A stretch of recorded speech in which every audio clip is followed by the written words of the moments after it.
Now on a Wednesday afternoon. And a warm one out there. Yeah, Wow. the calendar says November. I know. Certainly you not wouldn't feel know like it. Yeah, and over the coming days, especially by the time we get to Saturday, it will feel more fall-like, but then we're back in the 60s thereafter. So, and we could certainly use rain. That's not going to happen for us really anytime soon, at least over the next 7 days. Currently, temperatures still very mild all across the state. Shoreline spots in the 65 to 70 degree range, still in the low and mid 70s from many communities, and 78 still at Windsor Locks after topping out at 84 degrees. So compared to this time yesterday, up 5 to 10 degrees across Connecticut. And dew point values in the upper 50s and even low 60s. So that sets the stage for another mild night. Our ICAM view from Hartford showing 73 degrees, a south wind at 7. And our view from New Haven, certainly great visibility, 70 there in the Elm City, and from southeast Connecticut, 66 with our view from New London. So we do have some scattered clouds here across southern New England. Looking westward, within these clouds, some spotty showers. This is actually a cold front that's heading slowly in our direction.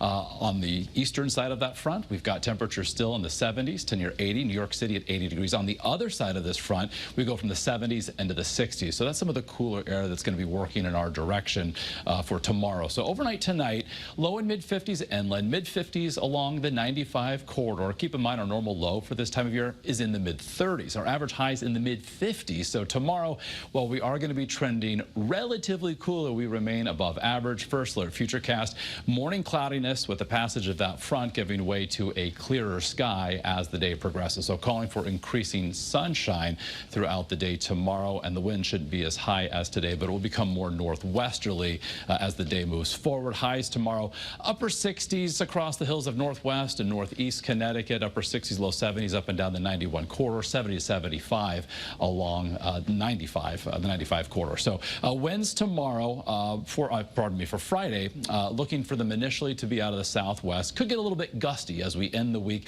and then they switch to the northwest as another front heads in our direction. So for Friday, we'll start off with ample sunshine, and we should see a good amount of sun. This front won't have any moisture to work with, and behind it, some, again, relatively cooler air arriving for the weekend. So Friday afternoon, high temperatures down from tomorrow, but still about 10 degrees above average, mid 60s for many spots. Again, the usual cooler spots, northwest, northeast Connecticut, upper 50s, low 60s. On our first alert 7-day forecast for Saturday, highs in the upper 50s.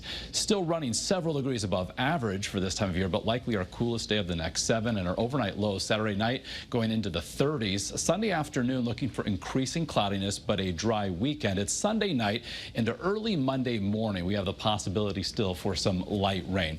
Not drought busting. We're not going to really put a big dent in the deficits. We'll take anything we can get at this point, of course, but that rain chance fairly slim Sunday night into Monday morning, and then sun and clouds for the rest of our Veterans Day, highs in the mid 60s, and then Tuesday to Wednesday of next week looking dry with temperatures topping out both days in the lower 60s. Okay, Mark, thank you.